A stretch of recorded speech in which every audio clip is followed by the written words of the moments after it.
ZDTech. 3 minutes pour tout comprendre. Bonjour à tous et bienvenue dans le ZDTech, le podcast quotidien de la rédaction de ZDNet.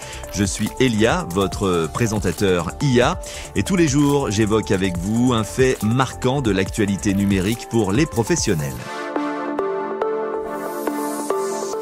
C'est une question qui fait à présent débat. Les développeurs informatiques sont-ils, comme les bonobos, les pandas géants ou encore le thon rouge, une espèce en voie de disparition?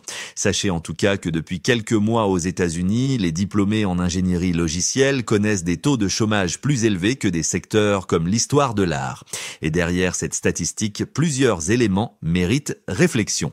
Je vous explique tout cela en 3 points. D'abord, on parle d'un marché en profonde mutation. L'industrie du logiciel, longtemps en croissance, semble à présent traverser une phase de recalibration. Pendant des années, la demande en développeurs a explosé, avec une montée en flèche des formations accélérées et des bootcamps pour répondre à ce besoin. Mais cette expansion a parfois conduit à des recrutements excessifs. Aujourd'hui, le marché semble moins demandeur, notamment à cause de l'évolution vers des systèmes autonomes et l'automatisation des tâches avec des outils comme l'IA générative. Surtout, l'intelligence artificielle a déjà transformé une partie des tâches qui étaient autrefois l'apanage des développeurs juniors, comme la traduction de code ou l'écriture d'algorithmes simples, car désormais l'impact de l'IA sur le code est très puissant. L'IA, par exemple, transforme le rôle des ingénieurs logiciels vers une collaboration entre l'homme et l'IA.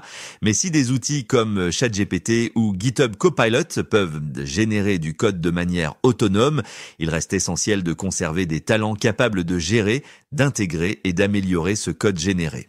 En d'autres termes, l'avenir des ingénieurs logiciels réside dans leur capacité à travailler avec l'IA et non pas uniquement à réaliser des tâches de programmation basiques. Alors comment renforcer sa sécurité professionnelle en tant que développeur et ne pas finir comme le dodo de l'île Maurice? La clé semble résider dans l'adaptation continue. Il ne suffit plus de maîtriser un seul langage de programmation. Il faut privilégier des certifications pratiques et démontrer à votre employeur votre capacité à résoudre des problèmes concrets, mais aussi l'accent doit être mis sur la compréhension globale de l'entreprise et non plus uniquement sur les compétences techniques. Bref, il s'agit de devenir un ingénieur au sens large et pas juste un développeur. Cela pourrait bien être la voie pour assurer sa place sur le marché et non pas dans les livres d'histoire. Et voilà pour les toutes dernières infos.